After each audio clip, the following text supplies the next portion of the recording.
Hello everyone, welcome back to Painting Crafty. And it is the month of June, and this month would have been my Grandma June's birthday, and we always had strawberries on her birthday. So this craft was inspired by my Grandma June's birthday. These are vintage style strawberries. These either can be sewn or glued. It doesn't really matter. Just choose a variety of fabrics, add your own little embellishments, and these are super fun to make. Today I'm a part of the YouTube collaboration called Rustic Wednesday, but held on a Saturday. We have two hosts today. We have Shelly with Repurposed My Way and Dawn with Shabby Meets Bling. Now you're going to find the links to their channels inside of the description box, as well as a playlist of all the other rustic videos that have been contributed to date. Well, let's get started. I can't wait to show you how simple and fun these were to make. If you would like to create these strawberries for yourself, I do have a link down inside of the description box where you can grab the free tracers to create them yourself. To create my strawberries, I wanted a variety of shade of red as well as patterns. For the top of the strawberry, I wasn't quite for sure what I wanted to use right away, so I looked around my studio and I ended up choosing that green ribbon. It does have a little bit of a felt texture, so it worked perfect to create the tops of the strawberries with. Once I had decided on the fabrics, I needed to go ahead and trace the patterns. You want to go ahead and trace the patterns of the strawberries on the back side of your fabric. I use a friction pin to do this process. It will disappear with heat. To round off the bottom of my strawberries, I created just a half circle at the bottom. I'll be taking them to my sewing machine and going along the outside of my strawberry and down at the bottom. I'm going to leave the top open so I can add the stuffing.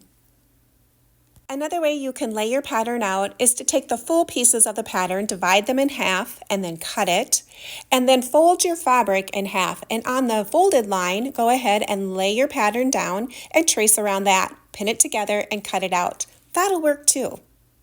There's lots of little different ways you can create the pattern, either fully flat or you can do this folded method as well. Once I had sewn together my strawberries, I turned the fabric right side out and then used the end of a paintbrush to be able to poke the ends out completely and to help smooth the seams out a little bit more flat. These were going to be a vintage style strawberry, so I was going to be dipping them into a coffee stain for the next step. The coffee mixture I like to use is 1 cup of warm tap water to 1 tablespoon of instant coffee. Just use the cheapest brand you can find. It doesn't really matter, but this mixture is a perfect way to add any age to your pieces you might do, and it stains the fabric quite easily.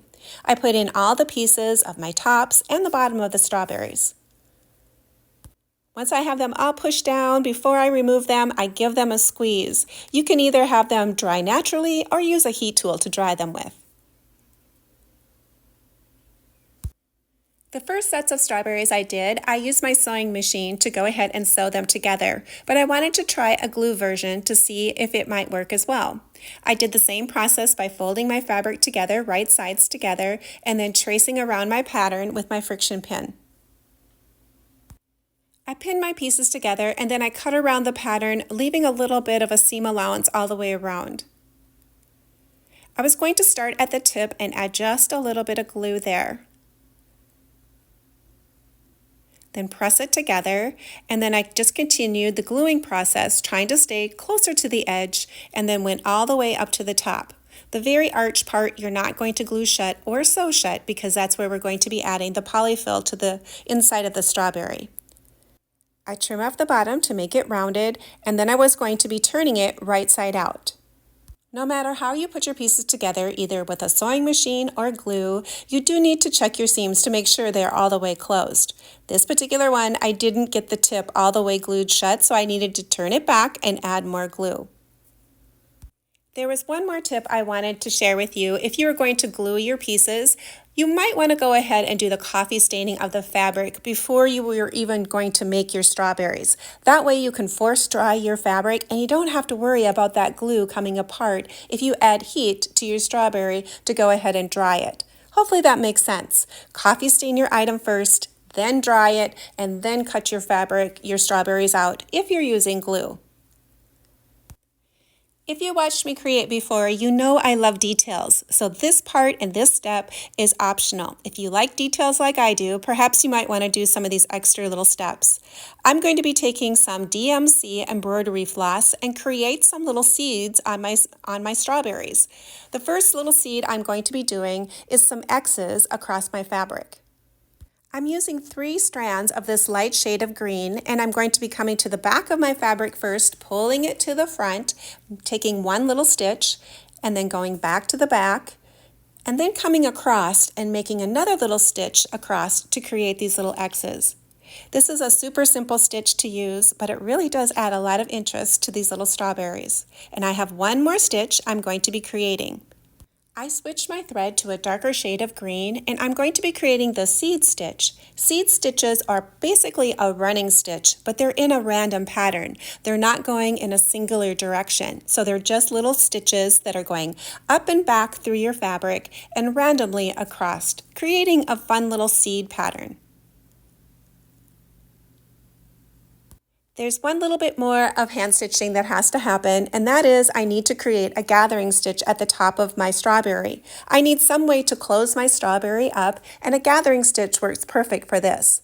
I'm going to go under and up, creating this gathering stitch, and I leave just a little bit of string on that one side where I first started. So when I go all the way around my strawberry, go ahead and add the stuffing. Then I can take those 2 strings and cinch them together and close up my strawberry that way.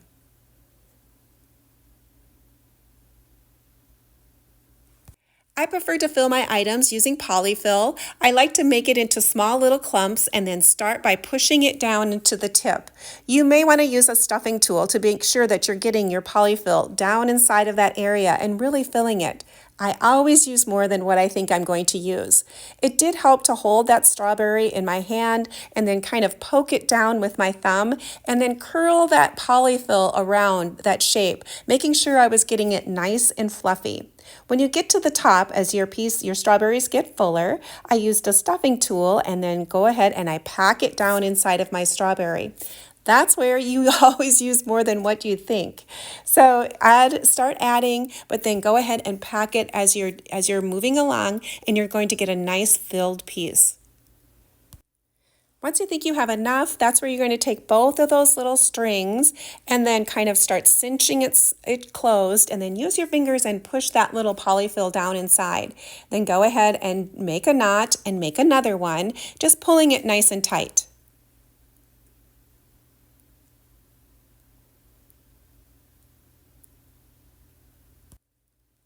I didn't get it quite tied all the way shut, so I ended up taking my needle and then just making a few stitches at the top and pulling it just as tight as I wanted. I didn't want to see any of that polyfill at the top, so I took in a few more stitches, and that worked well. And here's what they look like with their little stitch patterns on there. I used multiple shades. I used 2 shades of green on that one that has more of a pattern on it. So you can mix up your threads too. It doesn't have to be just one shade of the DMC floss. You can add as many colors as you would like. Now this was the one I glued together. It stayed together as equally as well too. I did the same process, just stuffed them, made the top the same way, so the glue held fairly well.